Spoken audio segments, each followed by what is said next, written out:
elaborate on how those, like, what are some things that you should look for on a call or ask about, or what is your goal with every call? I think is important. If anyone wants to volunteer, while you guys are doing I that, can, or you I want to can, volunteer, I can say something, Ed. beautiful. Thank you. So when I make a call to the broker, basically the first thing I say, you know what, I'm interested in this property. Can you tell me a little bit about it? You know, what makes this a great buy? And so the broker now starts telling me everything about the property. And, you know, I just let him talk and talk and talk. And so that actually helps me so I can start, you know, thinking of the questions I'm going to be asking him. Awesome. So I'm going to be typing some some of these as well, so I can post in the chat. You made me think of one as well that I'd like to mention. The easiest way to think of more questions: why is the seller selling? So that's the first question. Why is the seller selling? The follow-up question, and this is my favorite, because what's the easiest way to get out of the whole seller carry conversation? And this is my favorite question to ask. Oh, they want 1031. Cool. Why? People aren't only doing a 1031 because they want to. They're doing it because they don't want to pay the taxes. Now, that's two completely different conversations. So I want to make sure I make that clear. Just because someone is doing a 1031 exchange, it doesn't mean they're doing it because they want to buy another property. It means they're doing it because they just want to avoid the taxes that they'd have to pay. So not all of it is driven to the fact that they actually want to take on a new project. So I always ask them, one is has the property been identified? Yes or no? Two, are they looking to take on a new project, or are they looking to defer taxes? Because obviously, when you're dealing with multifamily and the multiple millions of dollars and your high equity, your tax is going to be uncomfortably high if you have that large equity. For example, there's a deal that I'm talking to someone right now, with the broker on. They bought it for $500,000 in Los Angeles 30 some odd years ago. They have it listed at half. Any tax bill on that is disturbingly high because you're paying tax on the full amount. You're really not getting away with much. And they're open to sell carry a very large portion and for a very low interest rate. Why? Because I asked the right question. I'm like, hey, why are they selling? Who are the people? They're older. Okay, great. They don't even live in LA. Okay, great. These are all checking off all the boxes as to why someone would want to sell a carry. And then that opens up another interesting conversation in regards to how to pitch that. So it's really finding out if you focus really on the seller and then focus on what the property itself is, you'll be able to put a deal together. One thing I tell my team or anyone I work with or everyone on this call and any on our calls tomorrow is you put any off deal in front of me and I'll find a way to offer on it. That'll make sense for us. Now, the better I know the seller situation, the better I can structure the deal for the seller. But hey, not every seller is going to agree with every offer I put out there. That's the point. You know, and I was telling my brother this when I first got into multifamily. He's like, oh, you have so much risk or this and that with these deals. I'm like, sure, but if I came to you and told you in a week I had 10 deals under my belt, you should be concerned. I'm taking stupid chances. But because the deals are so few and far between, it's all calculated, you know? Yeah, you want to do a lot of deals, but sometimes if you have too many deals coming in, are you underwriting it properly? That's another question to ask. Because that can also be a bad thing. Like maybe you're missing something, which it happens. Like I've made mistakes on underwriting. I'm nowhere near perfect. So that's another interesting thing to think about. So does anyone else have anything that, or if Peter, you have, I know you're on mute, but if you have anything to add into that, or anyone else have 2 cents they want to put toward the broker conversation. Yeah, I like the, tell me about the property, right? It goes along with what I often say is I'm looking to find the story behind the property. Same thing you said, Ed, why are they selling, right? That's all three of those questions are, what's the story? Tell me the story behind the property. Because it's really important to understand what the seller's motivation is, right? And sometimes they'll reveal a lot, right? Sometimes they'll reveal information that they really shouldn't, right? If I'm motivated as a seller, I'm not going to let you know that I'm motivated, right? I'm not going to share everything. But when you ask, it's funny what people will tell you, and that can really help you in your negotiations. So more than the details of the rent roll and all of those things. On the first conversation, I want to know that story. I want to see if is there any motivation there that I can look for and possibly use to negotiate a deal that works. So Renee, let me ask you a question directly. Have you, in this last week, have you been making broker calls? Have you had any specific conversations you can walk us through? I have, and one of the good things that, you just mentioned right now about finding more about the property, it's one of the questions that Grant has. I asked him, what's something great about this property? And then he started telling me about it. So then the next question was, what is something that, that you would say it's a negative about the property? So he said something very important about the parking lot.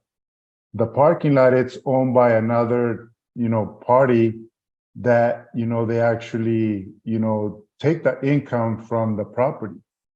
And so that's one of the conversations I had with this. I mean, it's a great deal, but, I think having a property without, parking that it's going to be paid to another party, that's something that I didn't like.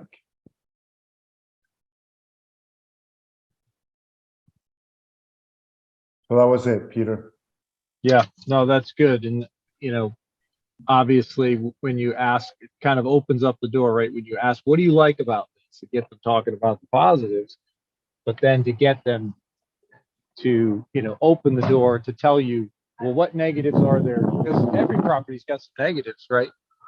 And when they don't want to share those with you, that's a red flag, right? You definitely want to, they gain a lot of credibility by telling you what they know that's not good about the property. So that's a great question to ask. Yeah, and then the other thing, another property, which I actually were looking into, finalizing the numbers to see if we put in an LOI. But the question was, what's something, that you don't like about this property? He said about the swimming pool. So there's actually 5 buildings, and 2 buildings that are parallel to each other. They actually put a swimming pool there, and the pictures on the OM, I mean, you would say, man, this is a beautiful swimming pool. But when we got there, it was a very, very small swimming pool. And that's another thing that we found out through our conversations before we walked the property. Well, that's a great example of why walking the property is critical, right? How often have you seen pictures that they just look phenomenal, and then when you get there, it's not quite the way it looked in the pictures, right? I don't know if I know I've had that experience with Airbnb. Most of the places we've stayed have been great and exactly what we wanted. But every once in a while, it's like, oh yeah, I remember seeing that in the picture. That looked really cool in a picture, but they zeroed in on the thing that was cool and didn't show me all the junk that was around it, right? So pictures they're very helpful. They can be very deceiving, and that can be intentional, unfortunately. So, which I don't understand, right? When you're the seller, I've done a lot of selling online. I've sold a lot of cars online. And what most of the conversations that I've had with potential buyers are all the things that's wrong with this car. And when they know all those things that I know about, and they still come see the car, it's a done deal, right? They've already heard all the objections. They've already heard all the reasons why do you want to hide the bad stuff? When they show up, they're going to find out the bad stuff. So find out early on if that's a problem for your buyers, so you don't waste anybody. Not only their time, but your own time. It's a complete waste of time to have somebody come when you could have, in 3 minutes, told them something about the property that was going to be a deal killer. So it's plus you just gain so much credibility when you do that as well. Now, Peter, the other thing is, Grant always mentions this, that we're not looking for reasons not to buy the property. So we want to make sure that if it's a great property, no matter what other negative things it has, and the numbers are phenomenal, though that's what we're looking for. We're looking for a property, that makes sense. So we're not looking for reasons not to buy. Right. Yeah. Yeah. We're looking to make a deal for sure, but we've got to uncover the reasons that we wouldn't want to buy it. Right. We don't want to. The last thing, I'd rather miss out on a good deal than get into a bad one. That can be catastrophic, especially for somebody just getting started out. It's got to be a good deal. Otherwise, we can't protect our investors. We have to protect our investors. Otherwise, we're going to have a hard time raising money in the future. So, is anybody else on here that's been making calls this past week that can unmute and talk to us about your experience on those calls?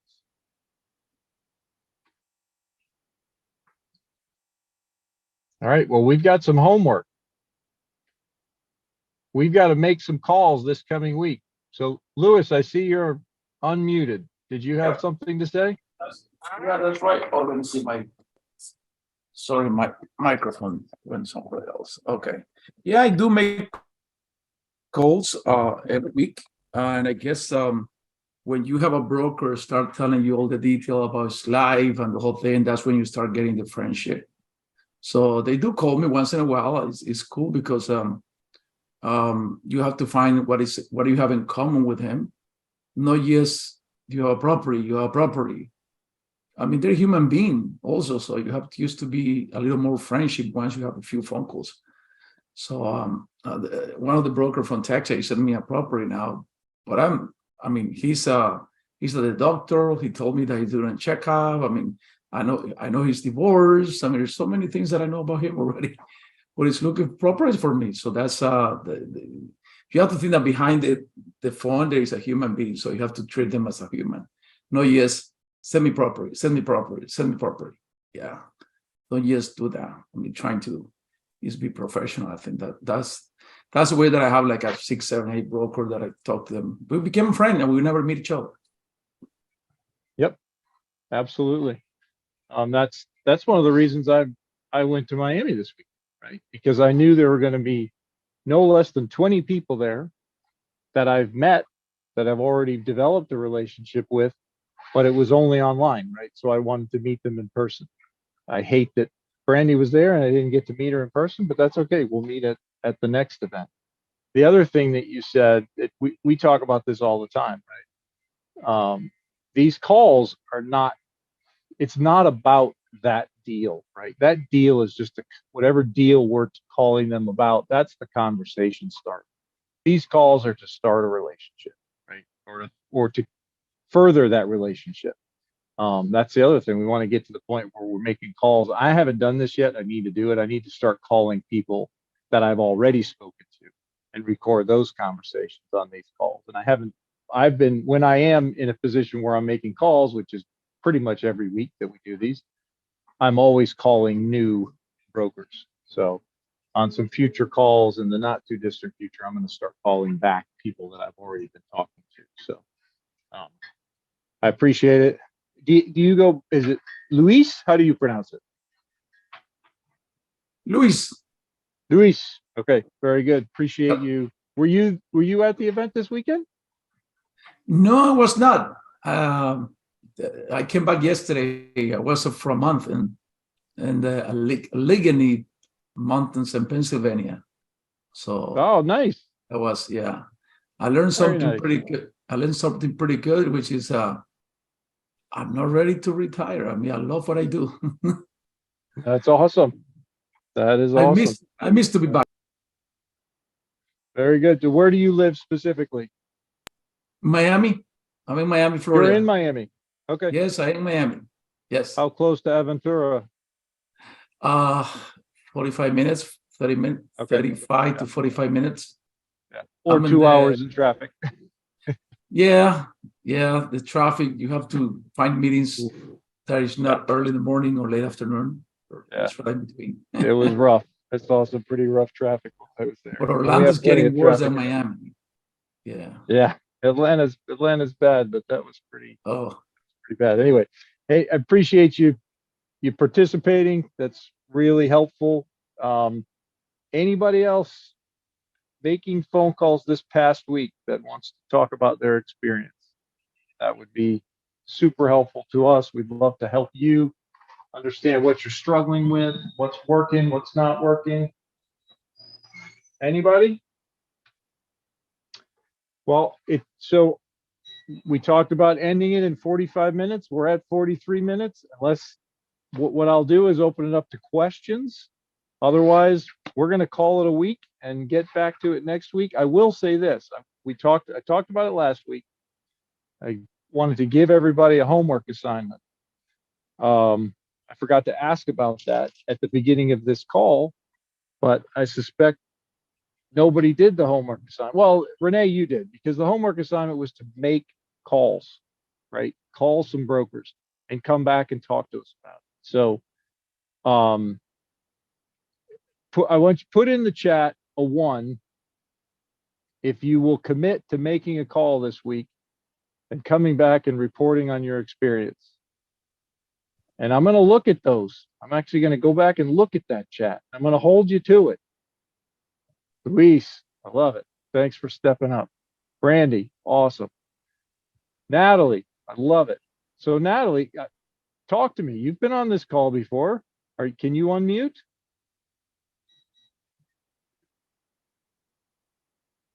All right. I'm going to guess that means no. I'm unmuted now. Hello. Okay.